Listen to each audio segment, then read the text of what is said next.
دیکھو جو سچا ہوتا ہے اس کا دعویٰ کلیئر ہوتا ہے، جو جھوٹا ہوتا ہے وہ روزانہ پینترے بدلتا ہے.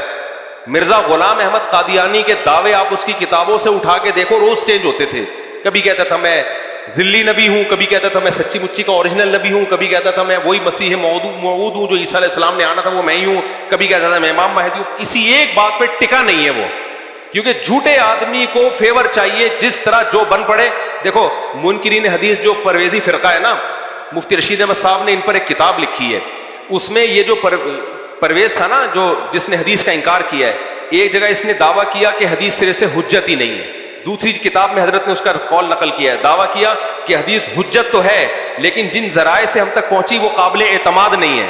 تیسری جگہ اس نے دعویٰ کیا کہ حدیث حجت تو ہے اور قابل اعتماد بھی ہے لیکن صرف صحابہ کے لیے. حضرت نے فرمایا یہ ایک ہی آدمی، ایک تنظیم کے مختلف آدمی نہیں ہے، ایک ہی آدمی کے تین متضاد دعوے ہیں. اس سے پتہ چلتا ہے کہ اس کا مقصد لوگوں میں کنفیوژن پیدا کرنا ہے. یہ بالکل ایسے جیسے پروفیسر غامدی صاحب، وہ کیا کرتے ہیں، حدیث حجت نہیں ہے، حدیث تاریخی کتابیں ہیں، لیکن جب اپنا استدلال کرنا ہوگا قرآن کے اگینسٹ تو بخاری کی حدیثیں پیش ہوں گی، مسلم کی حدیثیں پیش ہوں گی. بھائی آپ ایک جگہ ٹکتے کیوں نہیں ہو؟ آپ جب آپ کو فیور چاہیے تو بخاری بھی آ رہی ہے، مسلم بھی آ رہی ہے، اور جب آپ کو فیور نہیں چاہیے تو یہ تو تاریخی کتابیں، ان کی کوئی حیثیت نہیں ہے. بخاری مسلم میں ہے نا آف اللحا، داڑھی بڑھاؤ، رکھنے کا نہیں ہے بڑھانے کا ہے. غامدی صاحب نے کہا بڑھانا ضروری نہیں ہے. صحیح مسلم، بخاری مسلم میں عیسیٰ ابن مریم آسمانوں پہ ہیں. لَيُوشِكَنَّ أَن يَنزِلَ فِيكُمُ ابْنُ مَرْيَمَ حَكَمًا وَعَدْلًا. پورے عربی الفاظ پڑھ کے سنا رہا ہوں میں. ضرور بھی ضرور تم پر عیسیٰ ابن مریم آسمان سے نازل ہوں گے. بخاری میں بھی ہے، مسلم میں بھی ہے، حدیث کی تمام کتابوں میں. فَيَكْسِرُ الصَّلِيبَ، صلیب کو ختم کر دیں گے. وَيَقْتُلُ الْخِنزِيرَ، دنیا سے خنزیر کا خاتمہ کر دیں گے. وَيَضَعُ الْجِزْيَةَ، اور جہاد میں جزیے کو ختم کر دیں گے. اتنی واضح حدیث، لیکن جب جناب غامدی صاحب کے سامنے جاتی ہے کہتے ہیں حدیث تاریخی کتابیں ہیں. تو یہ بھائی ایک جگہ آپ ٹک نہیں رہے ہو. جب میں بھی امریکہ میں تھا نا تو خاتون بڑی اگریسو ہوئی ہوئی تھی. غامدی صاحب کا کلپ سنا، آپ کیا چار شادیاں کرتے رہتے ہو، یہ تو غزوہ احد میں بچیاں شہید ہو گئی تھیں، وہ سارے کچھ لوگ شہید ہو گئے تھے تو بچیاں یتیم ہو گئی تھیں، ان کے لیے اسلام نے کہا 4 کرو. میں نے کہا محترمہ، ان کو تو جواب نہیں دیا، میں نے کہا میں جا کے جواب ریکارڈ کرواؤں گا کہ یہ آپ نے پروفیسر غامدی صاحب کی دلیل سنی ہے. قرآن میں صاف طور پر 4 شادیوں کا تذکرہ ہے.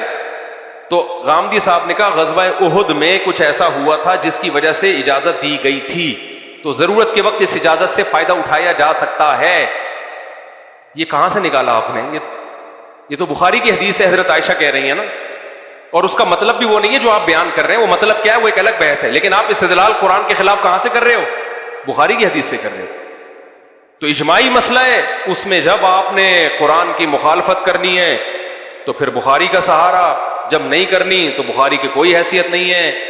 تو بھائی ایک جگہ نہیں، جو بھی اس ایک جگہ، ان کا مقصد کنفیوژن پیدا کرنا، ہر مسئلے میں کنفیوژن پیدا کر دینا. تو ہمارے نبی کریم صلی اللہ علیہ وسلم کی سیرت دیکھو، جو پہلے دن دعویٰ تھا آخری دن بھی وہی. پہلے دن بھی انما انا بشر مثلکم، بشر ہوں، انسان ہوں، میرا کام اللہ کا پیغام تم تک پہنچانا ہے. نہ میں عالم الغیب ہوں، لو کنت عالم الغیب لاستکثرت من الخیر، اگر میرے پاس غیب کا علم ہوتا مجھے کبھی نقصان نہ ہوتا. تم دیکھتے ہو مجھے نقصان بھی ہوتا ہے، اس کا مطلب نہیں ہے میرے پاس غیب کا علم اور مجھے کوئی نقصان نہ ہوتا. اور میں قل سبحان ربی، میرا رب ہر عیب سے پاک ہے. تم جو مجھے کہتے ہو کہ نہریں جاری کر دیں، یہ کر دیں، وہ کر دیں، بھائی میں خدائی کا دعویٰ تھوڑی کر رہا ہوں، میں تو اللہ کا پیغام تم تک پہنچاؤں. پیغام بھی کیا ہے؟ حلال و حرام کا علم، اللہ کا پیغام. کھجوروں میں برکت، کھجوریں کیسے بڑھتی ہیں کم ہوتی ہیں، یہ میرا موضوع نہیں ہے، اس میں مجھ سے غلطی بھی ہو سکتی ہے. دیکھو بخاری کی حدیث ہے، خدا کی قسم یہ ایسی نبوت پر ایسی جاندار دلیلیں ہیں نا، یہ حدیثیں ایسی جاندار دلیلیں. جب بھی کوئی شخص جھوٹ بولتا ہے نا وہ اتنا کلیئر نہیں ہوتا، اتنا صاف نہیں ہوتا. وہ صحیح بخاری کی حدیث ہے، نبی کریم صلی اللہ علیہ وسلم فجر کی نماز پڑھانے کے لیے آئے، اقامت ہو چکی تھی. آپ نے کیا فرمایا؟ لوگ تو اس کو توہین سمجھیں گے لیکن یہ تعظیم نبی ہے، یہ تعظیم نبی ہے. آپ نے فرمایا یا ایھا الناس انما انا بشر مثلکم، اے لوگو میں تمہاری طرح کا انسان ہوں. انسا کما تنسون، ایسے بھولتا ہوں جیسے تم بھول جاتے ہو. پھر آپ نے فرمایا مجھ پہ غسل فرض ہے اور وہ میں غسل کرنا بھول گیا. پھر آپ گئے غسل کر کے آئے اور آپ کے بالوں سے پانی ٹپک رہا تھا اور آپ نے نماز پڑھائی ہے. بے داغ سیرت اسی کو کہا جاتا ہے. آج جاہل پیروں کو دیکھو, شیو سرکار کو دیکھو, جن جاہل پیروں کو دیکھو, یہ اپنے بارے میں, یہ تو ان سے, اور یہ جتنے اس ٹائپ کے اور بہت سارے پیر ہیں, کوئی ایک نہیں ہے, وہ تو شفت و مشہور ہو گیا. تصوف کی لائن میں جو خرابیاں ہیں, پیر کو پتہ نہیں کیا سمجھ رہے ہیں, نہ یہ بھول سکتا ہے, نہ اس سے غلطی ہو سکتی ہے, نہ یہ غلط مشورہ دے سکتا ہے, نہ اسے اونگ آتی ہے, نہ اسے نیند آتی ہے. وہ گوہر شاہی مرا تھا تو انہوں نے کہا مرا نہیں, یہ غار میں چلا گیا ہے, نہ یہ مرتا ہے. پیغمبر کے بارے میں قرآن کہہ رہا ہے انک میت وانہم میتون, ہے نبی آپ پر بھی موت آئے گی, ان پر بھی موت واقع ہوگی. کل نفس ذائقۃ الموت, ہر نفس نے موت کا ذائقہ چکھنا ہے. کیسی بے داغ سیرت سید الانبیاء صلی اللہ علیہ وسلم کی, تبھی تو آپ کا دین چلا ہے اور چلتا رہے گا قیامت تک.